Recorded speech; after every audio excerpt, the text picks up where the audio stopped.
Room 306, Panahon ng Kamatayan.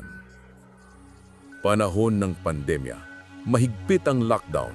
Bawal lumabas, bawal bumisita, at bawal ang kahit anong social gathering. Pero si Ivan, isang freelance journalist, ay may assignment. Mag-imbestiga sa isang lumang hotel na ginawang quarantine facility para sa mga COVID-positive na pasyente sa Tagaytay. Ang hotel na iyon ay dating sikat. Hotel del Cielo ang pangalan. Pero noong kasagsagan ng pandemya, pansamantala itong ginawang isolation site ng LGU. Ngunit ilang buwan pa lamang ang lumipas, isinara ito muli. Wala raw pondo, sabi ng iba. Pero ang totoo, may nawawala, may namamatay, at ang dahilan, hindi virus. Gabi ng pagdating ni Ivan, bumungad sa kanya ang lumang gate ng hotel. Kalawangin, may mga lumang police tape sa pinto, ngunit halos nabura na ng ulan. Tahimik, sobrang tahimik. Tanging huni ng kuliglig at ihip ng malamig na hangin ang naririnig. Bit-bit ang kamera, recorder at flashlight. Pumasok si Ivan. Madilim ang lobby. May amoy ng amag at lumang disinfectant. Sa sulok, may wheelchair na nakabaliktad. May bakas ng dugo sa sahig, ngunit tila pinunasan ng basta-basta lang. Tumataas ang balahibo ni Ivan. Pinindot niya ang elevator. Walang ilaw, kaya't naglakad siya paakyat. Sa ikalawang palapag, may narinig siyang tila mahihinang yabag. Bumilis ang tibok ng puso niya. Tumigil siya. Tumingin sa paligid, wala.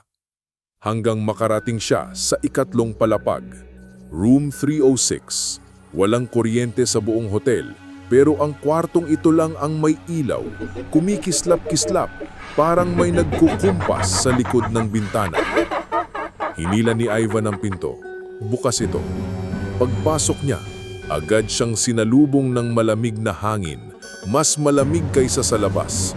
Tila may aircon, pero wala naman. Sa loob, may kama, may oxygen tank, may IV drip, at may larawan sa lamesa. Isang batang babae. May suot na patient ID, Angela Ramirez, 9 years old. Bago pa may siya makalabas, sumara bigla ang pinto. Blag. Tinangka niyang buksan. Ayaw. Pinilit. Wala.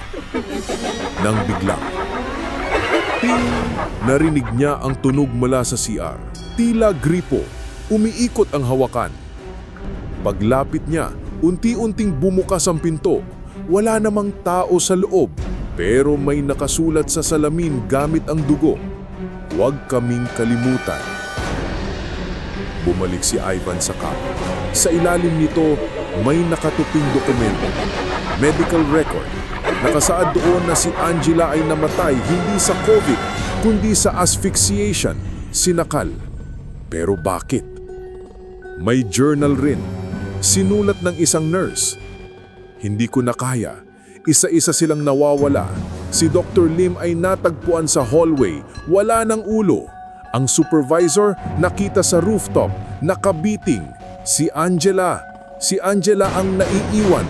At gabi-gabi may kumakatok sa bawat pinto. Palakas ng palakas, palapit ng palapit. Muling narinig ni Ivan ang katok. Mula sa hallway, tok, tok, tok. Napalingon siya sa pinto. Tok, tok, tok.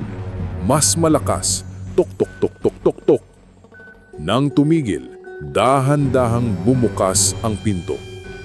Walang tao. Ngumit sa dulo ng hallway, may bata. Nakasuot ng hospital gown, basa ang buhok, nakatitig sa kanya. Si Angela, ngumit ang kanyang mata ay puro itim. Wala ng puti. Tumatagtak ang dugo sa ilong nito habang unti-unting lumalapit. Tinakbo ni Ivan ang hagdanan. Sa pagmamadali, nadula siya at tumama ang tuhod. Ngunit hindi siya huminto. Pagdating niya sa lobby, lahat ng ilaw biglang bumukas. At doon niya nakita, marami pa sila. Hindi lang si Angela, May mga pasyente, mga nurses, mga doktor. Lahat sila maputla, sugatan, nakatayo sa paligid, nakatingin sa kanya. Isa sa mga ito ang nagsalita. Bakit ngayon ka lang dumating? Hindi na kami nailigtas. Isa kang huli. Isa ka na rin sa amin. Pagmulat ni Ivan, nasa kama na siya. Nakadekwatro. Nakaturok ang IV sa kanyang braso. Sa likod niya, naririnig niya ang tunog ng monitor. Beep, beep, beep. Pagtingin niya sa salamin ng kwarto, may nurse, pero walang muka. At dahan-dahan itong sinara ang pinto.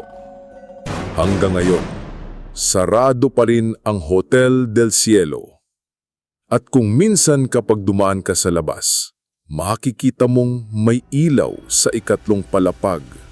Kumikislap, kumikinang, parang may bata sa bintana, nakatingin sa labas, naghihintay ng panibagong bisita. At kapag pumasok ka, hindi ka na lalabas muli.